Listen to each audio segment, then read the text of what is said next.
I'm Cynthia James, and this network is about changing lives one woman at a time.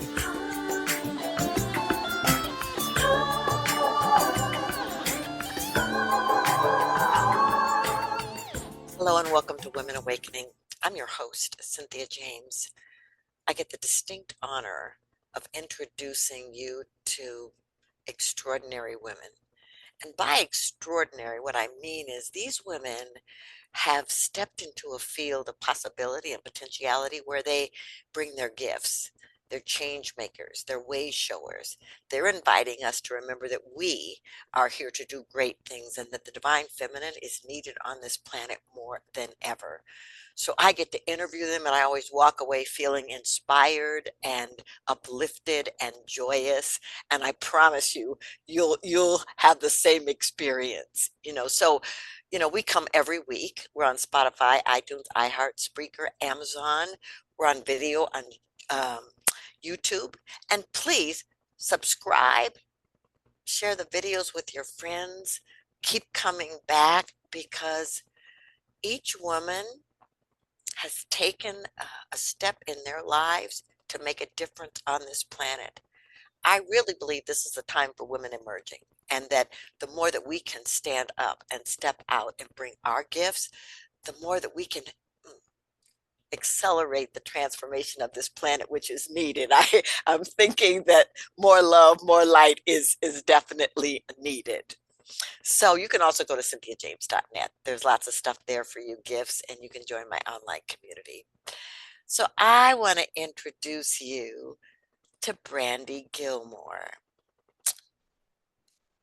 She is pioneering new breakthrough research and achieving incredible healing results that are capturing the attention of researchers, doctors, and scientists worldwide.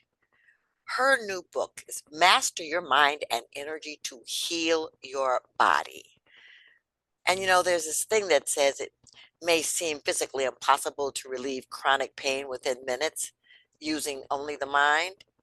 However, Brandy has been able to consistently demonstrate this process and has been filmed and documented these results under medical thermal imaging. What I want you to know is that she has been featured in a health medical journal. She's got a TEDx talk, and she's been in several documentaries and docuseries, including On a Scale of 0 to 10, Pain Revealed, Women's Health Secrets. I am so honored that she is here. I just want to tell you the thing about her book. It says in the foreword, written by neurologist Dr. David Perlmutter. He's a 5-time New York Times bestseller. And this is what he says about her book. Essential reading for both those receiving care as well as those who provide it. And for the latter, this book fills the gaps that our education might have inadvertently overlooked. Okay, hello.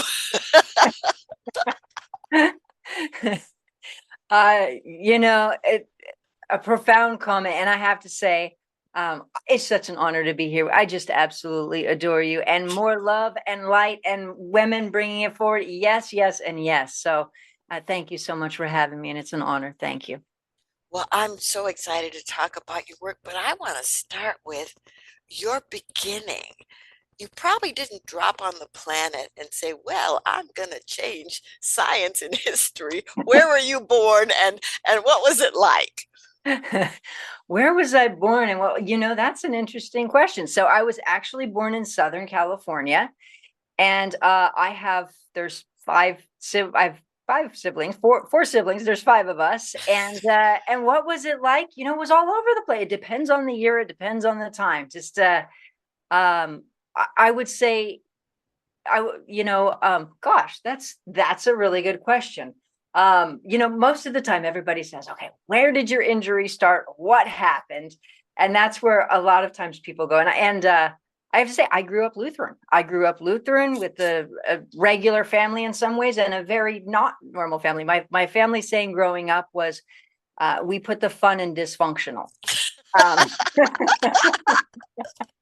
So It was fun and it was dysfunctional and it was Lutheran and it was all over the place. It's just, you know.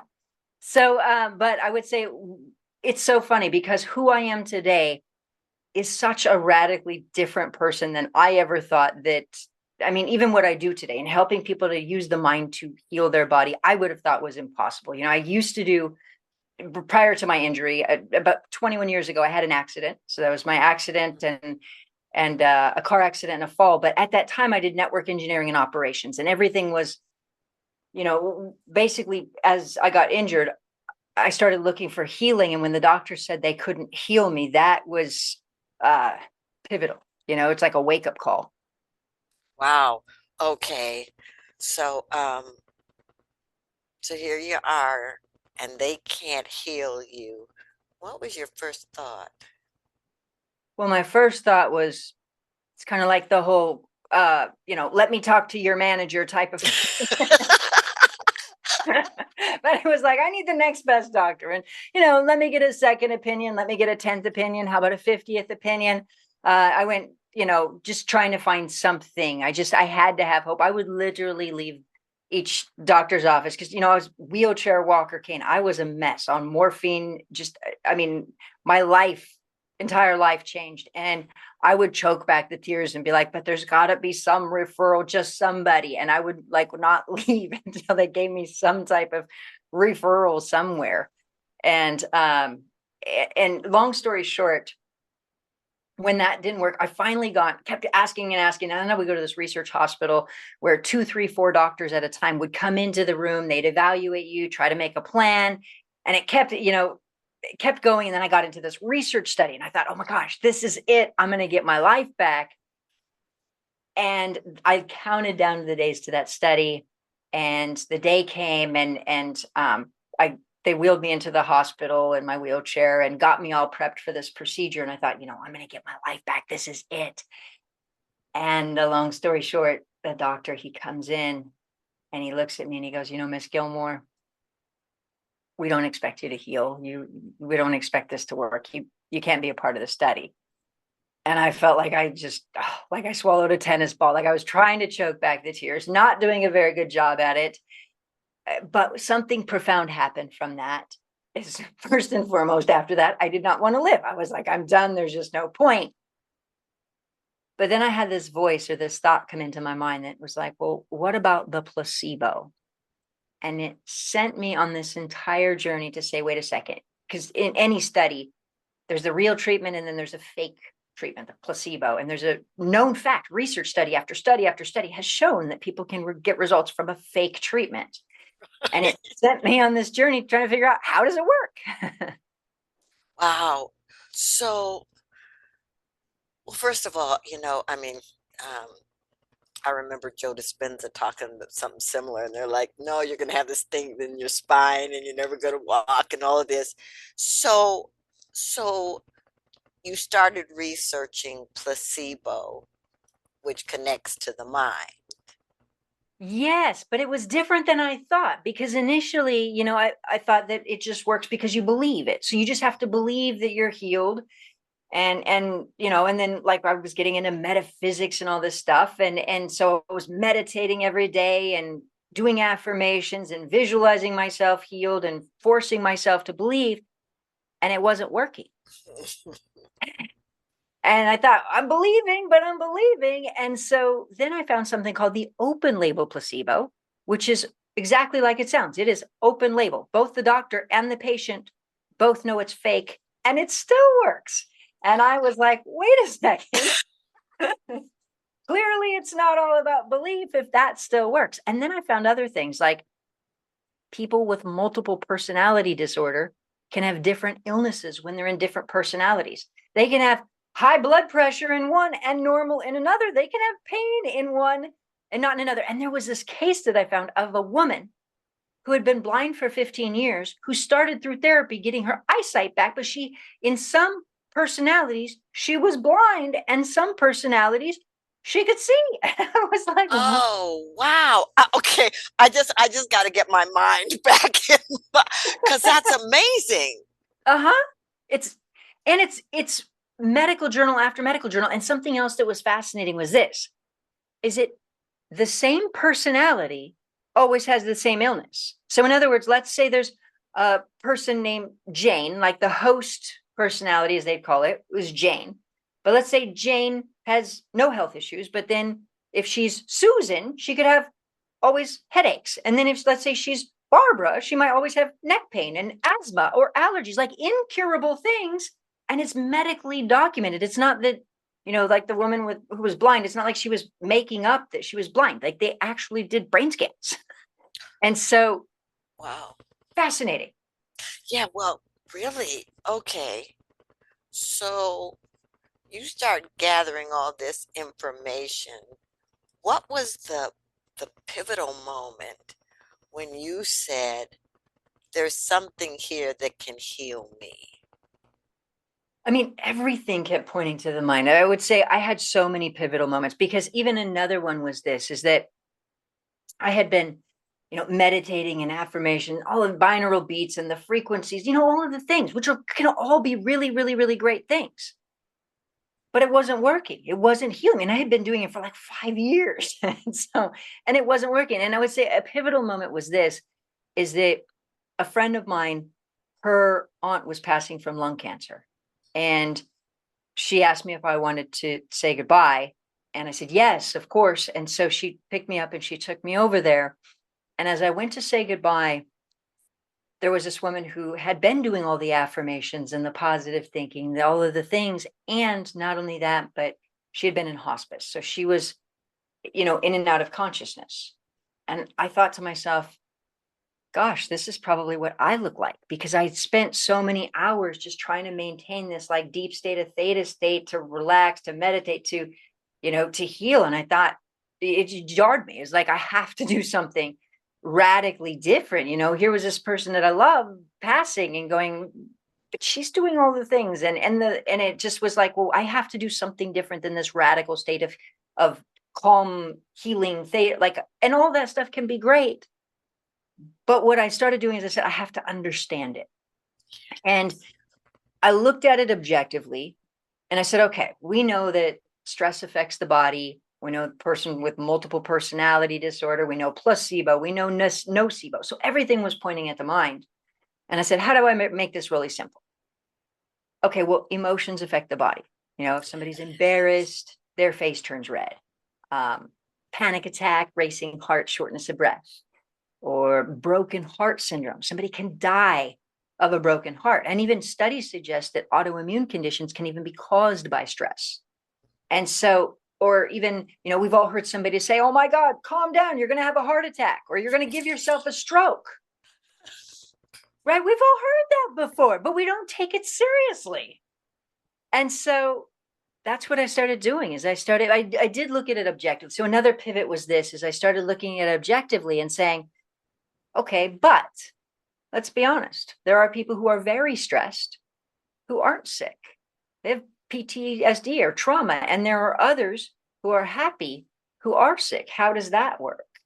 And what I began to figure out, and this was another pivot for me, a huge awareness, was it was a certain combination of emotions. And right, that was key. And that was a breakthrough. And that's how I could see how it was possible for somebody with multiple personality disorder to have different ailments and different personalities, because the combinations change. And the analogy I kind of use for it is, if you want to make cake and you have flour, then you can't make cake. But if you have flour and you mix it with other ingredients, you can make a cake. And then if you make different ingredients, you have a different recipe. And that's how I started understanding the mind in a different way. Well, that is so interesting, because the work I do with my clients is emotional integration. Having them start to understand that whatever is going on isn't just from the head up. It's like what's happening in the body. And so what was the process you used to, because you're not in a wheelchair now. You're, you're, I mean, so I can run. I have no pain at all. I've been healthy for 14 years now, no issues. And yeah, just great.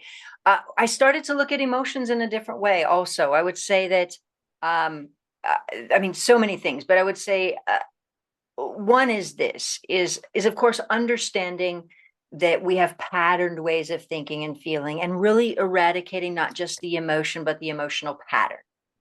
And so one way to think about that is if we look at, maybe attachment theory. We've heard before. We know that a woman can have, unfortunately, an abusive father, leave him, and find the abusive boyfriend, boss, spouse, etc. Unfortunately, we can have so much compassion, but that's how patterns work. We have patterns of maybe guilt or feeling bad or self-punishment or hurt or abandonment or reject, whatever that is. And it's about really repatterning the mind at a deeper level. And I would say that's a key. Also, the awareness, our emotions actually amplify our energy. And a lot of times people think energy is just like a woo-woo concept. But it was actually the gentleman who discovered it in the medical science world, a medical scientist, was actually nominated for a Nobel Prize 11 times for discovering energy from the body. And most people don't even realize it. And there's even current studies in the database. There's a database that's maintained by NASA that it's under the NASA agreement. But my point being is just, it's like you said, you do emotional integration. Emotions are so much more than we realize, and they're connected to our energy, and they're also connected to our consciousness. And so another thing that is really pivotal towards getting results is that we have to make the emotions shift, and it needs to be really strong. And this is the reason why. Is if we think about somebody who's really, really, really in love, what do they see in a person? They see all the good. If somebody's really upset or hurt or feeling wounded by somebody, what do they see? They fault find in that person. The brain does that automatically. And our consciousness. So beyond that is if we're in fear, we see with fear, but we don't realize it. We may see the world as being a fearful place, but we don't realize it. And so what happens is, to make the change, we have to amplify the emotions and make them very strong and get them into our subconscious mind, so much so that they actually start to shift our lens of life. And that's what's key, because now it's an automatic thing. So that's a huge pivot. And that's even when I take people under medical equipment and show them how to release pain. That's what I'm doing, is I'm shifting their mindset, their emotions, and their perception, so their lens of life is changing. Well, I think this is so important. People don't realize that their frequency, affects a field where whatever they enter into, we're radiating energy. So I want to talk about your book, because there's a little bit of a leap from being in the bed and them telling you you're not going to heal to, I mean, okay. I don't know if you call yourself a healer, but I'm going to call you a healer because that's what you do. And, to move from that state where people are saying you are not going to get better, to not only getting well yourself, but using that information to help people heal, and then document it in a way that's in a book, but also you can see the images. Oh, what was the bridge there? After I healed myself, I never saw myself as doing this as a job. I mean, my injury was 20 years ago. I've been so I just wanted to hand it off. I thought if everybody knew about this, everybody would want to heal. Nobody's going to be stuck and be told that they have no future. And so I just wanted to hand it off. And then, of course, I realized that people don't really believe you can heal with the mind, of course. And I wouldn't have, my skeptic would have been like, this is impossible. And so I wanted to show people. So I started showing people.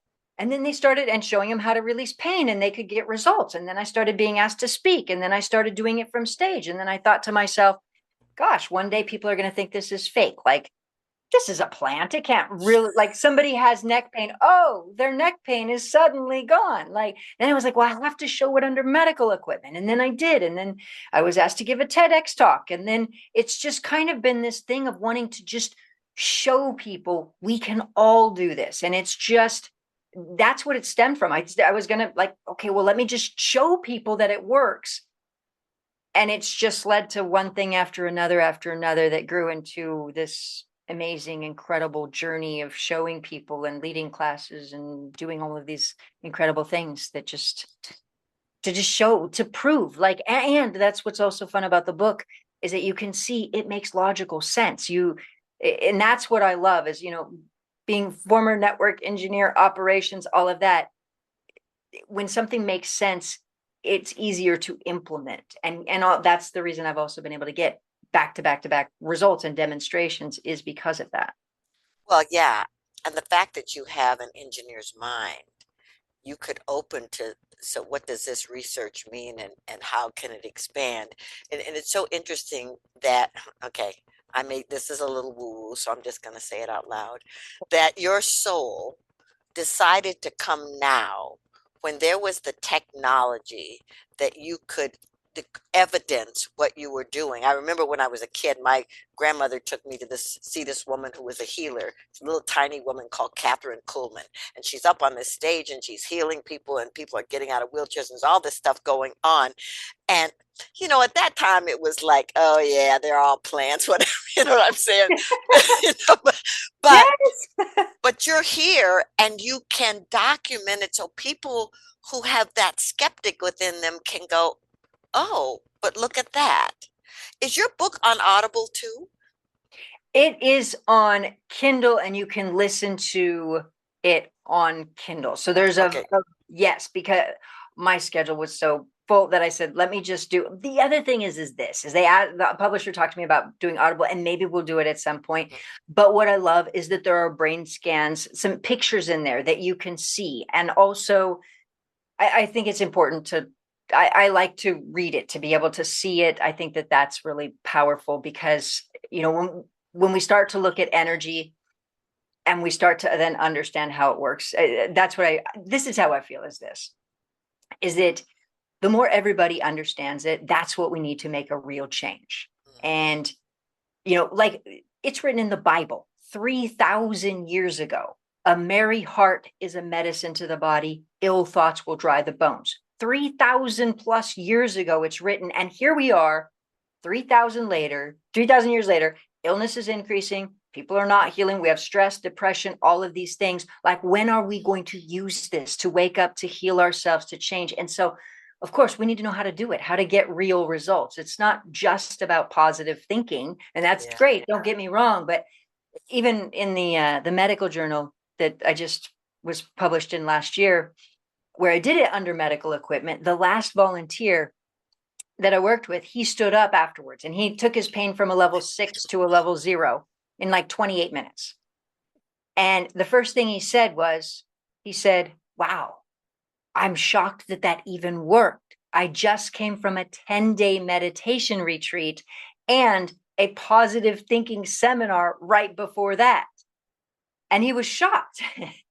And I said, yes, that's because we're targeting the specific emotions and changing those. And that is a huge key, is that. And so understanding what is a specific thing and changing that was really important. So my point is just that I would love for our generation to be the generation that figures it out, that understands we can do this and makes it a new norm. And so I think that the more that everybody understands it and can do it, the better, Yeah, and I got a little tickle in my throat. But the thing I want to talk too, I want to say that is my desire too. And I'm hoping that people, because I grew up really poor, the people who have extenuating circumstances can get to your information so that they can understand possibility. Mhm. I just think that what you're doing is amazing. I don't know where my voice is going, but oh well. Um, so tell me how people find you, how they find your work, how they find your book. Can I tell you, love, that's exactly, as I was going through my injury, like that's exactly what I had hoped for. And the funny thing is so when I got better, I thought, well, I just want to write a book and just share with everybody on how to do it. And then the publisher, of course, was like, but honey, you don't have an audience. And so the next day I started my podcast and I was like, now I will have an audience. And and then I would just take volunteers who had pain and start coaching them. That's all I do is I'll take volunteers who have pain and show them how to do it, because I just want to show people. And so that is my hope too, is that everybody can understand and also change their life circumstances, from poverty or hardship to improving every area of their life. And so I'm sorry, you mentioned that from your heart, and I just feel your heart, and you're just beautiful. So I just had to speak to that. But Thank you so much. Okay, so how do we find you? my website is brandygillmore.com, and Gilmore is GILLMORE.com. And my book is on Amazon or Barnes and Noble or anywhere books are sold. Great. And is there a website, or is there someplace other than, is it just oh, it is. You just said that, brandygillmore.com. Okay. Yeah. So, Or on all the social channels or that, but yeah, the website is good. So, or, who knows? You might find me hanging out with Cynthia. I'll be like, well, that would make my heart smile. I'm just saying. That would make mine too. Last time I saw you, beautiful, it was just, you give the best hugs. It was just sweet. Thank you so much. So I asked the same last question of every ghost. Isn't that interesting? Guest on this show. The show is called Women Awakening.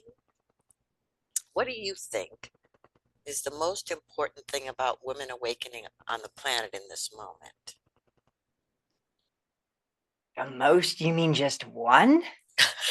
Just one?